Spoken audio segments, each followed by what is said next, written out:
Selamat pagi Tribuners, Anda menyaksikan live update Tribun News bersama dengan saya Nela Irda.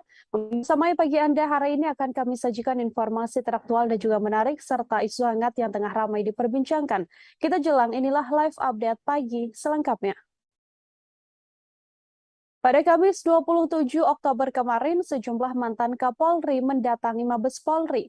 Ex-Kapolri tersebut mulai dari Jenderal Purnawirawan Bambang Herdarso, kemudian Jenderal Purnawirawan Badrodin Haiti. Mereka mengaku prihatin dengan apa yang terjadi di tubuh Polri saat ini. Sejumlah mantan Kapolri yang datang diantaranya adalah Jenderal Purnawirawan Bambang Hendarso Danuri, Jenderal Purnawirawan Rusman Hadi, kemudian Jenderal Purnawirawan Hairudin Ismail. Ada pula Jenderal Purnawirawan Tan Sri Dai Bahtiar, Jenderal Purnawirawan Sutanto, Jenderal Purnawirawan Timur Pradopo, dan Jenderal Purnawirawan Badrodin Haiti. Saat dikonfirmasi di Mabes Polri, Dai mengatakan ia dan sejumlah ex-Kapolri lain merasa terpanggil. Mereka menuturkan pertemuan antara mantan Kapolri sebenarnya memang sudah rutin dilaksanakan. Hanya saja pertemuan kali ini dilakukan demi memberi masukan terkait peristiwa yang dialami Polri dalam beberapa waktu terakhir. Dorongan dan semangat mereka berikan agar Polri bisa berpikir rasional untuk menghadapi permasalahan. Apalagi tingkat kepercayaan masyarakat pada Polri kian menurun.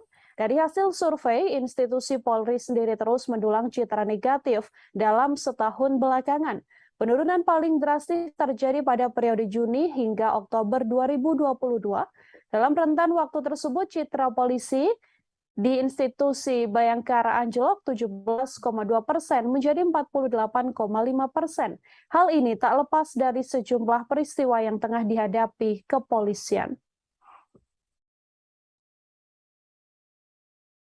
Kami para buronan Polri ini terpanggil tentu dengan situasi yang kita sama-sama prihatin adanya berbagai peristiwa.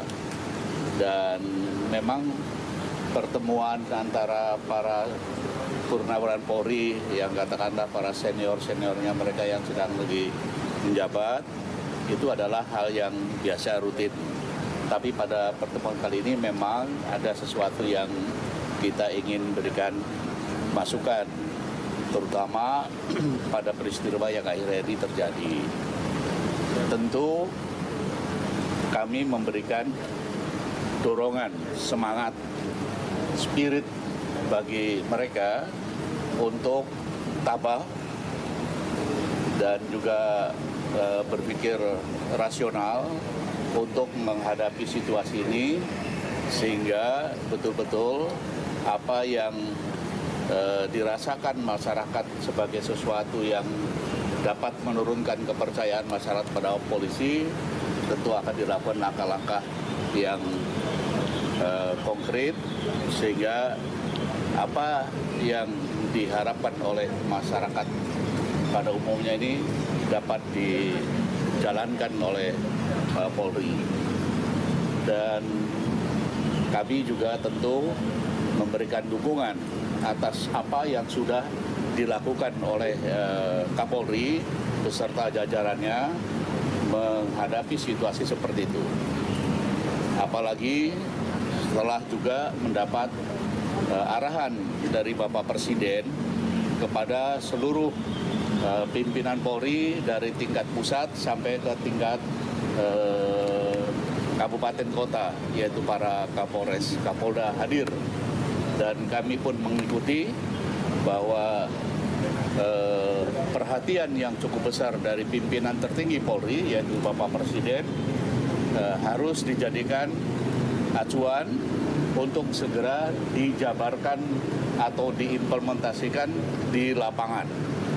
Dan kami sudah mendengar apa yang telah dan akan dilakukan oleh Polri sebagai bentuk implementasi dari arahan Bapak Presiden. Dan kami juga membawa pokok-pokok pikiran yang bisa dijadikan masukan oleh Polri atas referensi menjabarkan dari arahan Bapak Presiden. Para jenderal ini Polda Metro Jaya menyelidiki kasus kekerasan yang dialami oleh seorang ART asal Cianjur yang bekerja di wilayah Jakarta Timur. Korban yang baru berusia 18 tahun ini diduga telah dianiaya oleh majikannya selama bekerja. Kabid Humas Polda Metro Jaya Kombes Pol Endra Julpan mengatakan, saat ini penyidik sedang melengkapi administrasi penyidikan terhadap kasus tersebut. Julpan mengatakan pihaknya baru bisa memeriksa korban pada lusa lantaran korban masih belum bisa dimintai keterangan karena alasan kesehatan. Korban saat ini masih dirawat intensif di RSPAD Gatot Subroto setelah menerima dugaan penganiayaan oleh majikannya tersebut. Sebelumnya, korban mengadu pada kantor staf Presiden. RNA yang bertemu langsung dengan Kepala Staf Presiden Muldoko ini mengatakan dirinya menjadi korban kekerasan majikannya berupa penyiksaan fisik maupun psikis. RNA juga mengaku mendapatkan pemukulan, disiram air cabai, hingga kekerasan verbal berupa ancaman. Selain itu, wanita muda tersebut juga mengadu pada Muldoko bahwa dirinya tak mendapatkan hak penuh atas gajinya selama bekerja pada majikannya tersebut, di mana ARN harusnya menerima gaji Rp1.800.000, namun selalu mendapatkan potongan dari majikannya tersebut karena kesalahan-kesalahan. RNA mengaku mendapatkan pukulan, disiram air cabai, dan sejumlah kekerasan tersebut sejak ia bekerja di tempat sang majikan. Selain itu, wanita muda tersebut juga mengadu pada Muldoko bahwa dirinya tak mendapatkan hak penuh atas gajinya sejak awal.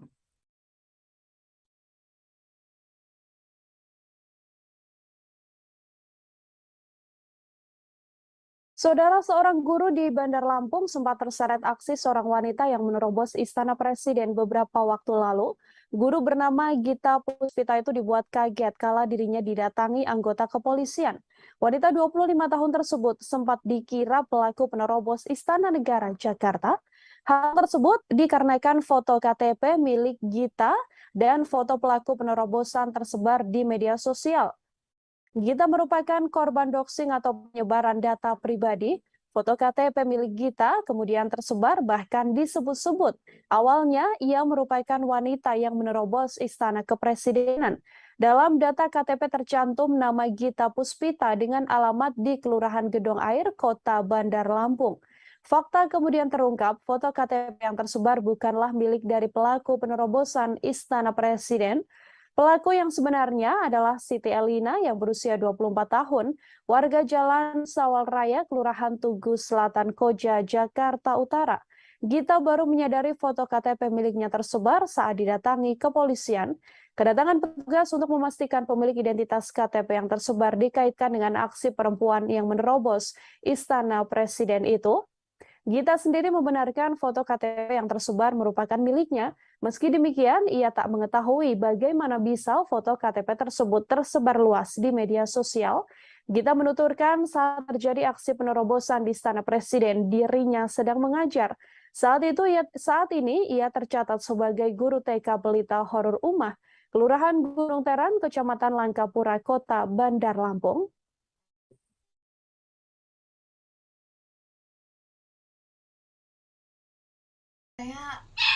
Jujur saya nggak tahu kejadian ini, soalnya kan tadi pagi kan kejadiannya.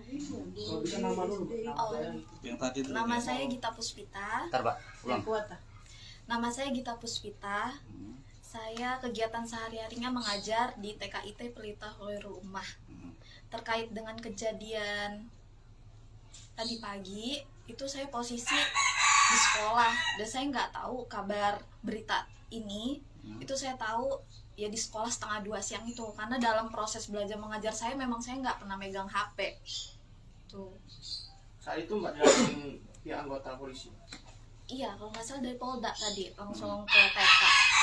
Saya tahunya dari ya bapak-bapak yang tadi datang sekolah itu, saya baru tahu kalau ada berita itu, baru saya lihat di HP. Oh iya, terkait dengan penyalahgunaan data identitas Mbak, saya. ini 3 hari kebelakang atau seminggu di mana Mbak?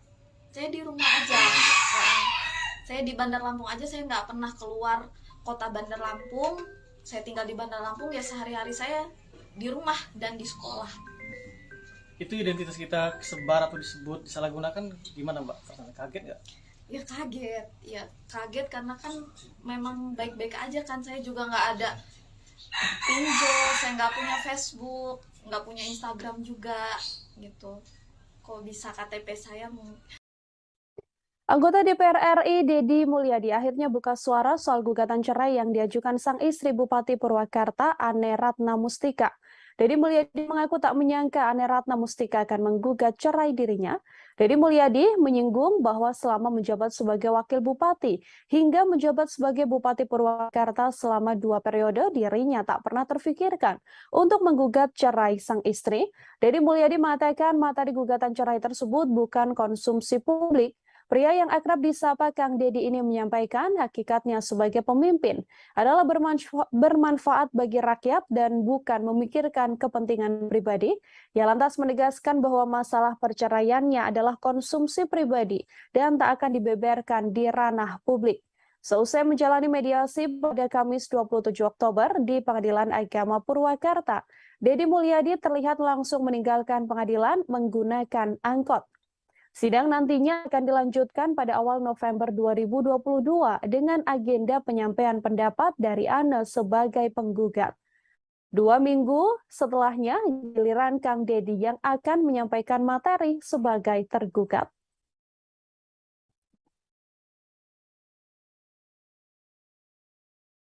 Ini masalah hak-hak kan ya? Hak-hak istri katanya Pak tidak dipenuhi atau gimana? Hak-hak sebagai istri katanya tidak dipenuhi. Kan tidak bahas materi. Tadi kan mendengarkan. Tadi kan mediasi. Satu pihak menyampaikan kan tidak, dan tidak boleh disampaikan ke muka umum. Ya, itu kan rahasia hakim. Jadi nggak boleh disampaikan. Ya, ayo. Jangan nanti nanya Pak Ablapan hadir nggak Pak? Tadi apa? Tadi saya tanya ke pengacara. Apa? Tadi apa? Penyampaiannya apa saja? Bukan, tadi nanya. Bupati Purwakarta Ane Ratna Mustika mengaku menggugat cerai sang suami yakni Dedi Mulyadi karena haknya sebagai istri telah dilanggar. Menurutnya hak tersebut adalah hak sebagaimana yang diatur dalam syariat Islam. Ambu Ane, sapaan Ane Ratna mengatakan mediasi masih menggunakan pola kaukus. Gugatan cerai akan dilanjutkan pada 6 November 2022 mendatang dengan agenda mediasi lanjutan. Saat ditanya oleh awak media, Ambu Ane juga membenarkan bahwa hak-haknya sebagai istri memang dilanggar Dedi Mulyadi. Ketika ditanya hak apa yang dimaksud, Ane Ratna tak memberikan penjelasan lebih detail, namun ia memastikan yang jelas ada haknya sebagai istri yang telah dilanggar. Ane Ratna mengatakan dengan kehadiran Kang Dedi Mulyadi dalam mediasi yang dilakukan, maka diharapkan bisa mempercepat proses perceraian. Namun ia tak menegaskan proses apa tersebut, apakah proses perceraian atau proses perdamaian dalam mediasi.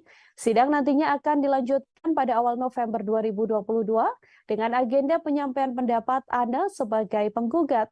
Selanjutnya 2 minggu setelahnya, Dedi Mulyadi yang akan menyampaikan materi sebagai tergugat. Tim mediator meminta waktu untuk untuk kemudian ada proses lah di internal beliau gitu ya di PA. Nah, tadi kan kita melakukan pola kaukus, jadi memang harus diedikan materinya gitu kan. Untuk yang berikutnya itu masih mediasi atau masuk? Masih mediasi. Masih mediasi. Ya, Bu, untuk alasannya boleh diungkapkan alasan gugatan? Ya, alasannya sesuai dengan peraturan perundang-undangan yang berlaku, hak sebagai seorang istri, dan tentu saja karena saya Islam, tentu saja mengacu kepada syariat Islam. Apa aja, Bu? Maksudnya syariat Islam? Kalau Pak Kiai sudah tahu lah syariat Islam kaitan dengan hak-hak perempuan untuk membuat perceraian, juga di peraturan perundangan kan sudah jelas itu. Pasti tidak akan jauh dari sana. Lebih detailkan boleh? Bu, tanggapannya dengan kehadiran Pak Dedi hari ini, Bu, di sidang ketiga? Berharap akan mempercepat proses itu aja. Jadi tadi Bu detailkan tadi alasannya seperti apa aja? Alasannya tidak keluar daripada tadi persyaratan sesuai dengan peraturan perundang-undangan di Beta, dan sesuai dengan syariat Islam. Apa Pak Deddy melanggar aturan ajaran Ya, jelas Islam? lah, kalau tidak melanggar saya akan berani melangkah menggugat. Pelanggarannya Bu, seperti apa ini itu? baru ketemu lagi ya, sejak berapa bulan baru ketemu lagi dengan Pak? Dari bulan Mei, ya betul, dari bulan Mei. Sampai Baru dengan ini ketemu. berarti berapa bulan? Bulan Mei ya? Mei, Hampir Juni, setahun. Juli, Agustus, September. Ya hampir mau 5 bulan lah ya. Jadi kalau boleh tahu pelanggarannya apa sih, Bu? Iya, kalau tahu. Pelanggarannya apa, Bu? Pelanggaran ya? Iya. Itu nanti di gugatan materi kan belum sampai sana. Belum sampai pembacaan gugatan materi. Selain dari agama ada faktor lain? Itu yang paling mendasar. Ya tentu saja itu adalah salah satu yang paling mendasar, yaitu kaitan dengan agama. Ya itulah itu. Potret Brigadir Yosua tertangkap kamera CCTV di pos security di Kompleks Duren 3, Rumah Dinas ex-Kadif Propam Polri Verdi Sambo. Dibagikan dalam sidang kasus obstruction of justice terdakwa Hendra Kurniawan dan juga Agus Nurpatria pada Kamis 27 Oktober. Dari gambar tersebut, saudara memperlihatkan kala Brigadir Yosua masih hidup pada Jumat 8 Juli, sekira pukul 17:12 waktu Indonesia Barat. Brigadir Yosua terlihat saat jaksa penuntut umum menanyakan posisi kamera CCTV di pos security Kompleks Duren 3 pada dua saksi yang dihadirkan, yakni Abdul Zapar dan juga Marzuki. Keduanya merupakan petugas keamanan di lingkungan rumah dinas Verdi Sambo. Jaksa memperlihatkan gambar dari tangkapan layar kamera CCTV yang persis mengarah ke halaman rumah dinas Sambo. Dari gambar yang ditampilkan tersebut, terlihat Brigadir Yosua tengah berdiri di taman rumah dinas tersebut, mengenakan kaos putih. Adapun rekaman CCTV ini juga sempat dilihat oleh tim khusus atau tim sus dari Direktorat Tindak Pidana Cyber Ditipid Cyber Barreskrim Polri, Aditya Cahya. Dalam persidangan, Aditya mengaku melihat rekaman asli berdurasi 2 jam yang diperoleh dari Bekuni Wibowo melalui sebuah hard disk. Aditya menyampaikan terdapat 3 DVR CCTV yang berada di pos security Kompleks Polri Duren 3. Satu dari 3 CCTV tersebut mengarah ke halaman rumah dinas Verdi Sambo. Isi 3 DVR CCTV ini sempat hilang setelah diamankan oleh penyidik Polres Metro Jakarta Selatan yang pertama kali memeriksa tempat kejadian perkara. Diduga ada unsur kesengajaan dengan menghilangkan rekaman CCTV tersebut.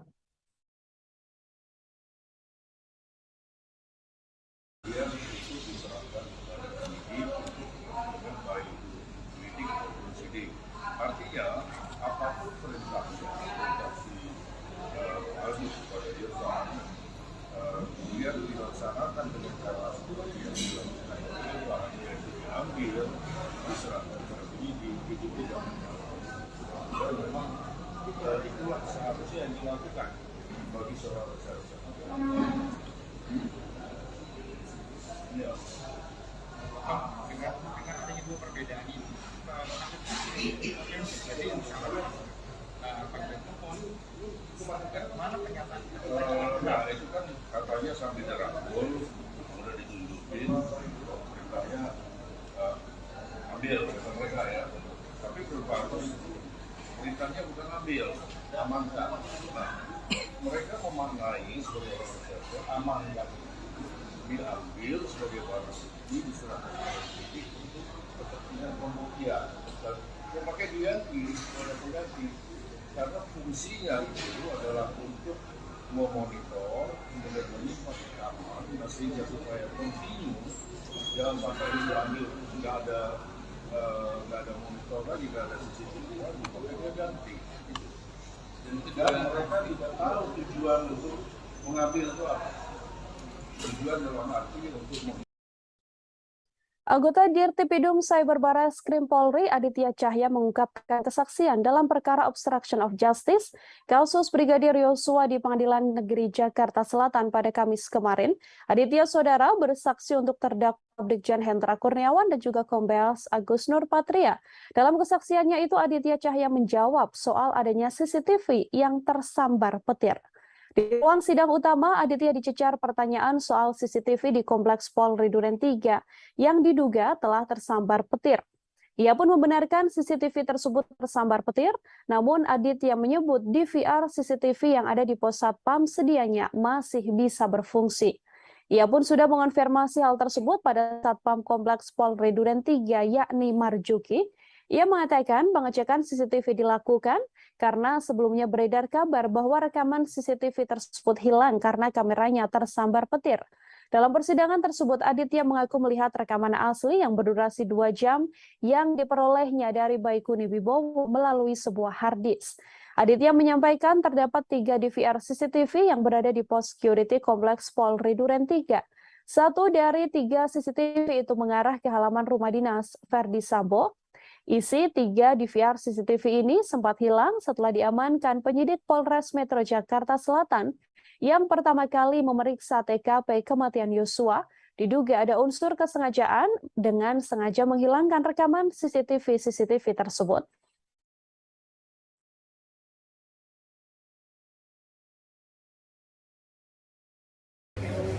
Saksi atas pertanyaan penasihat hukum tadi, dengan saudara mengganti, nggak merusak. Katakan tadi kan diganti kan dengan yang baru kan? Ya. Tapi dengan diganti yang baru itu masih bisa nggak rekaman sebelum diganti ada di DVR yang baru? Kan ini dulu yang lama, DVR-nya diganti dengan DVR yang baru. Masih terekam nggak di sini kejadian yang sebelumnya? Sebelum diganti? Kalau cara proses penggantiannya benar, bukan. Kalau ini diganti DVR CCTV, harusnya masih ada. Yang baru ini ada. Yang ini kan yang lama, dicopot. Saudara tidak merusak, hanya diganti yang baru saja. Ya. Adakah? Jadi dengan diganti yang baru masih ada nggak di DVR CCTV rekaman sebelumnya? Tidak ada, Pak. Cukup majelis. Tidak ada. Ini sebenarnya akan nyambung terus seperti itu ya. Ya karena seperti tadi itu, karena apa, pertanyaan dijawabnya dengan ngambang begitu, akhirnya menimbulkan pertanyaan baru. Seperti saudara katakan bahwa kalau pengalaman saudara sebagai research untuk mengamankan itu adalah agar barang buktinya itu untuk dijadikan barang bukti kan gitu. Kenapa? Karena terkait tindak pidana. Nah dalam kasus seperti sekarang ya, ketika ada penggantian seperti itu, pengamanan itu apakah karena ada keterkaitan, ada perbuatan pidana di situ? Sebagai seorang reserse ya digantinya itu ya, apa karena ada perbuatan pidana yang terekam di situ maka kemudian diganti? Kalau saya ada di situ melihatnya seperti itu. Gitu ya. Ya. Artinya kalau aman-aman aja bakal diganti ya, gitu ya. Logikanya begitu ya. Betul ya. Gitu ya, baik. Cukup ya. Ya. Adik kandung dari Brigadir Yosua, yakni Bribda Mahareza Huta Barat, mengungkapkan bagaimana hubungan dengan Brigadir Yosua dan juga Putri Chandrawati. Bribda Mahareza yang akrab disapa Reza ini, ia mengaku ia dan abangnya Brigadir J merupakan ajudan Putri Chandrawati sudah dianggap anak oleh Putri Chandrawati. Karena itulah ia tak sungkan untuk melakukan chatting di aplikasi WhatsApp dengan Putri Chandrawati terlebih dahulu, sekedar untuk mengucapkan selamat hari Minggu atau mengirimkan live streaming ibadah gereja. Reza mengaku ia dikenalkan pada Putri Chandrawati oleh abangnya Brigadir Yosua yang merupakan ajudan Putri Chandrawati. Reza mengaku pernah bertemu Putri Chandrawati saat ia sedang piket di Mabes Polri. Saat itu ia dan abangnya Brigadir J dikenalkan Putri Chandrawati pada teman-teman Putri sesama Bayangkari yang merupakan istri polisi. Reza mengaku pada Bayangkari istri polisi tersebut, Putri Chandrawati mengatakan bahwa dirinya adalah ibu dari Reza dan juga Yosua. Putri bahkan menyanjung Reza dan Brigadir J sebagai sosok yang baik dan juga ganteng. Putri pun mengaku bangga menjadi orang tua bagi keduanya. Terhadap semua ajudan lain, Putri Chandrawati diakui Reza memang dikenal baik. Karenanya Reza sendiri mengaku tak pernah merasa GR ataupun gede rasa karena dirinya dan abangnya disayang oleh Putri Chandrawati.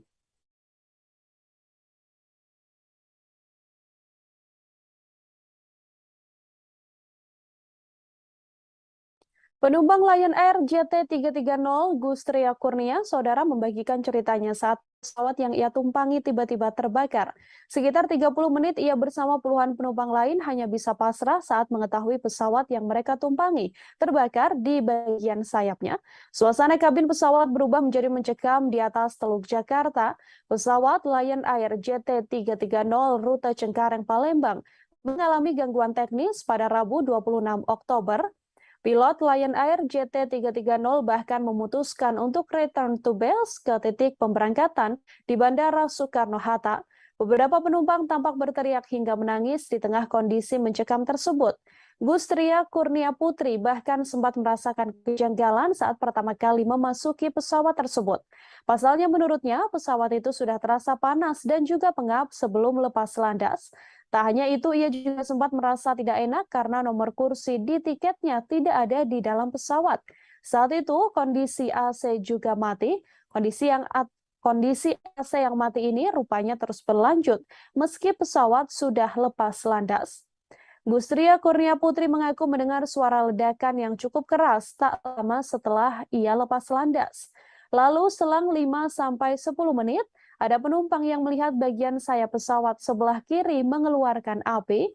Ia pun menceritakan bahwa suasana saat itu cukup tegang karena banyak penumpang yang mulai menangis. Gustria pun menegaskan, meski suasana mencekam, namun kondisi di dalam pesawat masih tetap kondusif. Meski sudah banyak yang mengetahui sayap sisi kiri pesawat sudah terbakar, akhirnya pesawat pun kembali ke Bandara Soekarno-Hatta dengan selamat. Seluruh penumpang juga akhirnya diterbangkan menggunakan pesawat lain.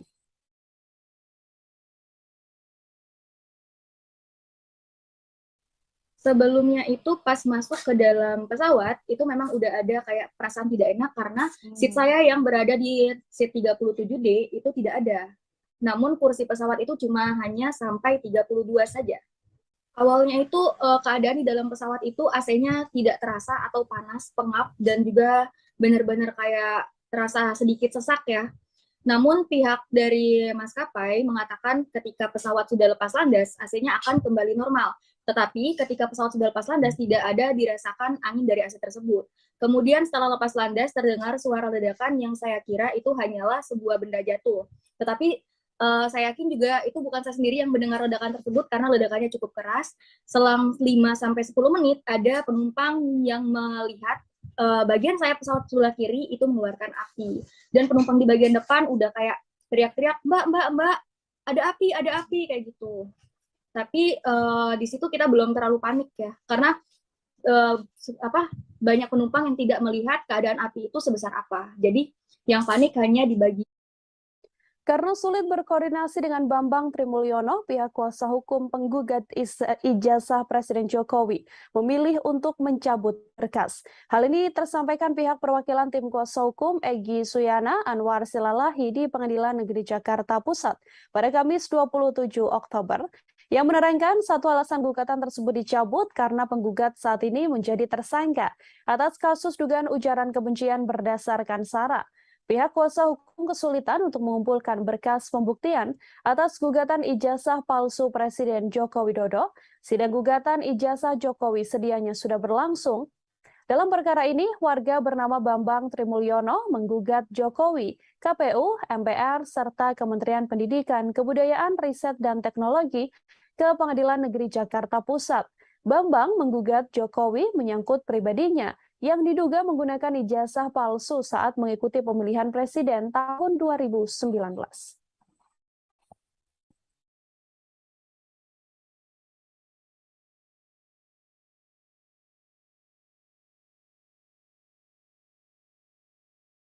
Indra Kesuma atau Indra Kents akan menjalani sidang putusan di Pengadilan Negeri Tangerang pada Jumat hari ini. Dalam sidang tersebut akan ada ratusan korban dari Indra Kents yang akan hadir. Pria yang dijuluki Crazy Rich Medan ini dituntut 15 tahun penjara oleh jaksa penuntut umum dan diwajibkan mengembalikan seluruh kerugian dari korban. Saat sidang putusan berlangsung, ratusan korban penipuan Indra Kents dikabarkan akan hadir di Pengadilan Negeri Tangerang untuk mengawal persidangan tersebut. Koordinator aksi Maru Nazara mengatakan ratusan korban akan datang dari berbagai kota di Indonesia.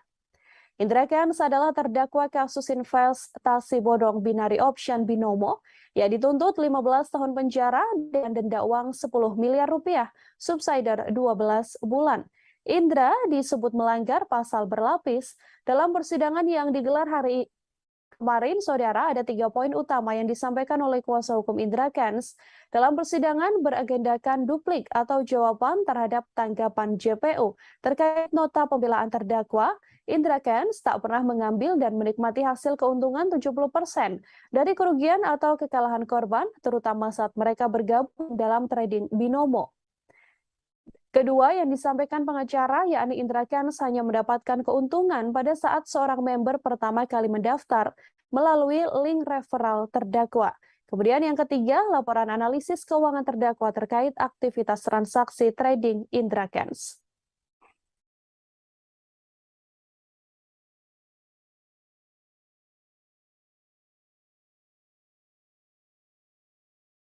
Gara-gara ditagih utang, seorang tukang parkir nekat menusuk anak seorang penjual makanan di Bogor. Pelaku adalah Ade, 30 tahun, yang menusuk gadis berinisial T, 20 tahun, di Kampung Kebon Kelapa, Desa Sukamandala, Sukaraja, Kabupaten Bogor pada Kamis kemarin. Kapolres Bogor AKBP Iman Imanuddin mengatakan, aksi penusukan ini terjadi karena sakit hati. Ade diketahui kerap makan di warung makan milik ibu korban, namun tak membayar. Pemilik warung lantas menagih utang sebesar Rp10.000. Namun karena sakit hati, Ade justru melukai dan berencana membunuh anak dari pemilik warung tersebut. Saat kejadian, korban diketahui sedang berada di rumah seorang diri. Ketika masuk ke dalam rumah untuk mengambil KTP dan KK, pelaku pun langsung melakukan penyekapan dan memukul korban dari belakang. Korban mencoba melakukan perlawanan pada pelaku sehingga ia ditusuk oleh pelaku di perut bagian kiri. Saat melakukan aksinya, pelaku menggunakan masker dan juga topi kupluk, sehingga korban tidak mengenalinya. Korban pun langsung dilarikan ke rumah sakit FMC oleh tetangganya yang mendengar teriakan korban.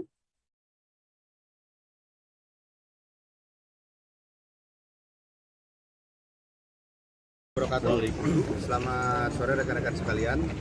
Sore hari ini kami akan menginformasikan terkait pengungkapan dugaan tindak pidana percobaan pembunuhan dan atau percobaan pembunuhan yang direncanakan.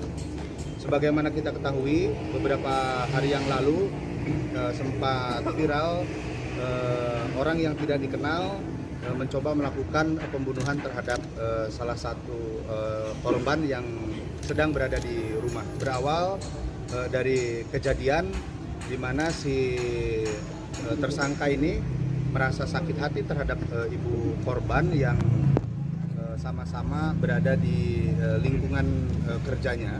Kemudian dari sakit hati tersebut si tersangka berusaha untuk melukai dan membunuh anak dari temannya si tersangka tersebut. Dari hasil penyelidikan di TKP, kemudian penyidik menemukan fakta-fakta hukum yang mengarah pada perbuatan si tersangka. Selanjutnya, fakta hukum yang kuat menunjukkan perbuatan si tersangka dapat memenuhi unsur pasal 340 KUH pidana dan 338 KUH pidana junto pasal 53 KUH pidana. Sebagaimana disangkakan yaitu percobaan pembunuhan atau percobaan pembunuhan yang direncanakan dengan ancaman pidana 20 tahun seumur hidup dan atau ancaman pidana mati. Saat ini terhadap yang bersangkutan sedang dilakukan proses penyidikan di Satreskrim Polres Bogor. Motif dari tersangka merasa sakit hati karena sama ibu korban sering ditagih mengenai hutangnya si tersangka kepada ibu korban. Berapa hutangnya? Hutangnya hanya 10.000. Itu direncanakannya sejak kapan? Sejak 3 minggu sebelum kejadian, si tersangka sudah merencanakan mencari celah atau mencari kesempatan untuk mewujudkan niat yang bersangkutan. Kenapa malah ke anaknya, Pak? Kenapa? Kenapa malah ke anaknya bukan ke ibunya? Karena yang sering dilihat oleh si tersangka sendirian di rumah itu adalah anaknya. Si ibunya sendiri atau orang tua dari korban ini kan bekerja. Jadi tidak saat itu juga. Jadi selesai kebetulan si tersangka ini mandi di tempat pemandian umum. Tempat pemandian umumnya dekat dengan rumah si korban. Pada saat lewat melihat si korban ini sendirian di rumah dan menanyakan orang tuanya kemana. Kemudian dijawab oleh si korban orang tuanya sedang bekerja. Si tersangka ini kembali ke rumah, mengganti pakaian, membawa pisau dan kembali ke tempat kejadian perkara atau di rumahnya korban. Tapi katanya ngaku sebagai petugas sensus. Iya, waktu itu ngaku sebagai petugas sensus, menanyakan KTP dan kartu keluarga. Kemudian pada saat si korban masuk memutar balik badan, memasuk ke rumah, ngambil apa yang diminta oleh yang bersangkutan, langsung disusul, dibekap dari belakang dan disusul. Ini pelakunya tunggal ya, Komandan? Ya, tunggal. Inisialnya Komandan? Adik. Ini tetangga atau gimana, Dan? Masih tetangga? Iya, tetangga. Tidak jauh rumahnya dari korban. Berarti antara korban sama pelaku saling kenal, Dan? Betul wilayah situ ya? Yang mana dulu nih? Pelaku sama korban berarti saling kenal? Korban tidak mengenal betul, hanya pernah melihat, namun pada saat ditunjukkan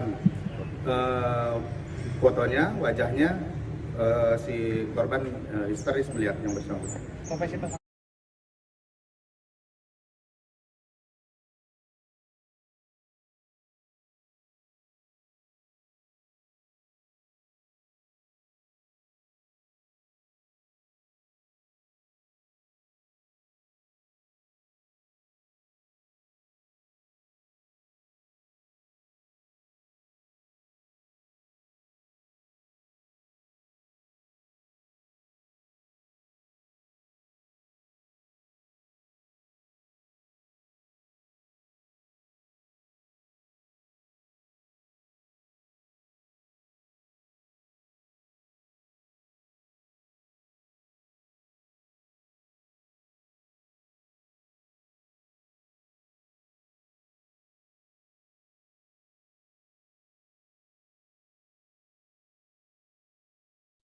Mantan Hakim Mahkamah Agung Gayus Lambun Saudara justru menghargai sikap Bribka RR yang berani menolak perintah dari Verdi Sambo untuk menembak Brigadir Yosua.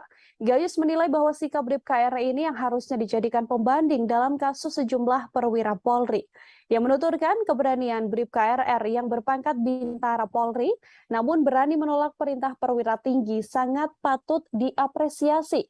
Di sisi lain, langkah Bribka RR ini tidak dilakukan oleh para perwira polisi yang kini menjadi terdakwa kasus obstruction of justice pembunuhan Brigadir Yosua. Gayus menambahkan dalam Peraturan Kepolisian Nomor 7 Tahun 2022 tentang Kode Etik Profesi dan Komisi Kode Etik Polri telah menjabarkan terkait etika setiap anggota polisi apabila ada atasannya yang melakukan pelanggaran. Menurut Gayus, meski para terdakwa obstruction of justice ini saling membantah atau tak mengetahui perintah Verdi Sambo sudah bertentangan dengan norma hukum, namun hakim memastikan memiliki pandangan dan penilaian tersendiri. Diketahui Bribka RR menolak perintah Verdi Sambo untuk melakukan penembakan karena mengaku tidak kuat mental. Meski begitu, Bribka RR tetap terlibat aktif dalam pembunuhan Brigadir Yosua karena ialah yang memanggil Barada Eliezer dan tidak mencoba untuk menghalangi pembunuhan pada Brigadir Yosua.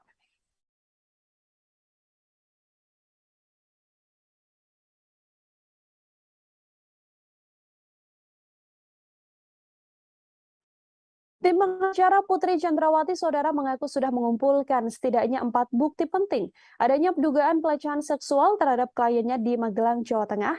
2 diantaranya adalah asesmen psikologi forensik dan keterangan dari Putri Chandrawati. Meski tak secara gamblang membeberkan 4 bukti tersebut, pengacara Putri Chandrawati Febri Diansyah mengaku akan membeberkan klaim soal pelecehan tersebut di persidangan nanti. Menanggapi klaim bukti ini, pengacara keluarga almarhum Brigadir Yosua Huta Barat, Martin Simanjuntak menyebut sangat mudah untuk mematahkan dugaan pelecehan seksual di pengadilan. Menurut Martin, di surat dakwaan jaksa hanya menyebut adanya klaim sepihak soal pelecehan. Waktu pengambilan asesmen forensik yang dihadirkan sebagai bukti pun patut dicermati untuk menghindari kesalahan analisa.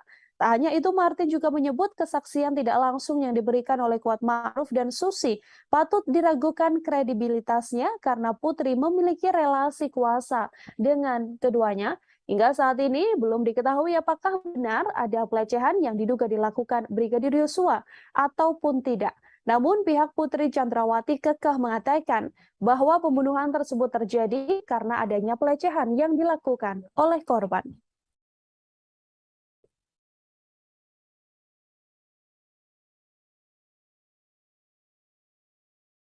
Saudara, beredar video seorang anggota polisi yang melerai dua pengendara yang tengah ribut karena bertabrakan di jalan. Sang pengendara mobil tak terima lantaran kendaraannya ditabrak oleh pengendara sepeda motor. Polisi yang datang kemudian berusaha mengganti rugi mobil yang rusak, namun ia justru diteriaki pencitraan oleh warga yang ada di lokasi. Sosok polisi tersebut adalah AKP Fiat Ari Suhada yang merupakan Kasat Lantas Polres Lebak, Banten. Fiat bercerita peristiwa tersebut terjadi di wilayah Cilegon saat operasi ketupat tahun 2022. Awalnya, Fiat tengah melintas dari Polda Banten menuju Merak untuk memberikan laporan terkait arus mudik. Ia ditunjuk sebagai ketua tim multimedia pelaporan situasi arus lalu lintas seputar Merak. Fiat menjalankan tugasnya menggunakan sepeda motor karena saat itu situasi lalu lintas cukup padat akibat pengalihan arus. Di perjalanan ia mendapati ada kerumunan warga yang tengah berdebat. Fiat pun menghampirinya dan menanyakan apa yang menjadi masalah. Rupanya perempuan yang mengendarai mobil tak terima kendaraannya ditabrak oleh pemotor. Perempuan tersebut meminta ganti rugi atas kerusakan pada mobilnya. Hanya saja pemotor tersebut tak mampu membayar semua dari yang diminta. Fiat kemudian menawarkan kedua pihak untuk menyelesaikan masalah ini di kantor polisi, namun ditolak. Situasi pun semakin tidak kondusif. Di sisi lain, Fiat juga harus segera menuju Merak untuk menjalankan tugas. Akhirnya, ia memutuskan untuk merogoh uang pribadinya sebagai uang ganti rugi. Namun aksinya itu justru mendapatkan respons tak terduga dari warga yang berkerumun.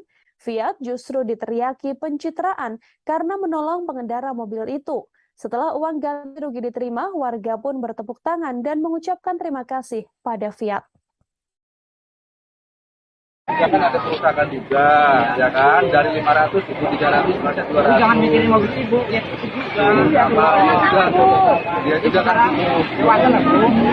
Jangan. Bang, itu kalau saya bilang ke mana? Itu Pak terima lah saya. Nanti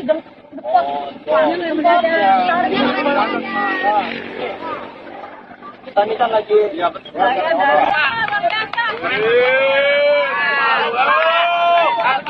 Malu. Kok pencitraan?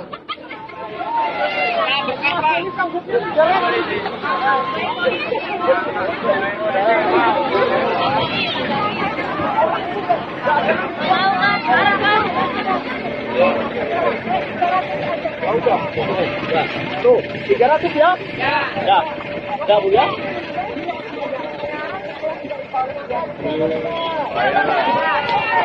Terima kasih Pak KP. Bayar 500. Informasi tadi sekaligus menutup perjumpaan kita dalam live update pagi ini. Jangan lupa saksikan informasi terbaru lainnya hanya di kanal YouTube Tribun News. Tetap bersama kami saudara, karena beragam informasi menarik lain akan hadir untuk Anda. Terima kasih atas kebersamaan kita. Saya Nila Irda beserta kru yang bertugas pamit. Terima kasih dan sampai jumpa.